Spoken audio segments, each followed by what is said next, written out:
అట్లాగే చేస్తున్నారు అంటే అన్నటువంటి లొంగ ఒక లెటర్ తీసుకున్నారు. వచ్చింది. లొంగ తీసుకున్నారు. ఉమ్. అలా కొంతమంది అన్యాయం అయ్యారు అన్నటువంటి ఆ లెటర్ మీద మేము మనకెవరు సాక్ష్యం చెప్తారు? ఆ లెటర్ రాసిన వాళ్ళు వచ్చి సాక్ష్యం చెప్తారు. అందరూ చెప్తారు. అక్కడికి వెళ్ళి 10 మందితో మాట్లాడినప్పుడు అక్కడ కొన్ని ఇష్యూస్ నడుస్తున్నాయి. ఒక 3-4 రోజులు స్టే చేయాల్సి వచ్చింది. ఓకే.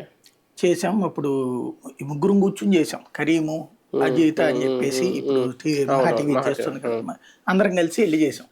ఫైనల్గా అప్పుడు ఏ స్థాయికి వెళ్ళిందంటే అది ఎక్కడా దుర్భాషలు చేయలేము.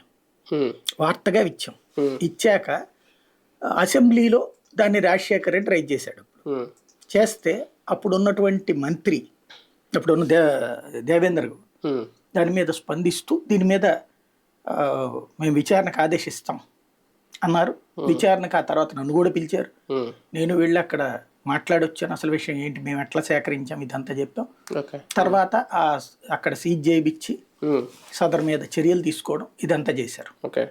అట్లాంటి ఎన్నో చేసాం. హిడెన్ ఆపరేషన్స్ చేసినవి ఉన్నాయి, డైరెక్ట్ చేసి ఉన్నాయి. అప్పుడు నాకు తెలిసిన సోషల్ మీడియా కూడా లేదు మీకు, లేదు అసలు టెక్నికల్ గా సపోర్ట్ లేదు. అదే అనేది ఇవాళ రోజున అదృష్టం అనుకుంటున్నా నేను.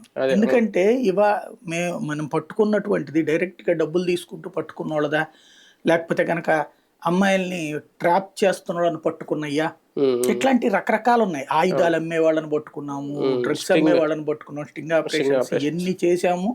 ఇవాళ చూస్తే వణుకు పుడుతుంది నాకు వీళ్ళని చూస్తుంటే, ఈ వ్యవహారం చూస్తుంటే. ఎందుకంటే ఆ వార్తలు చేసిన ప్రతిసారి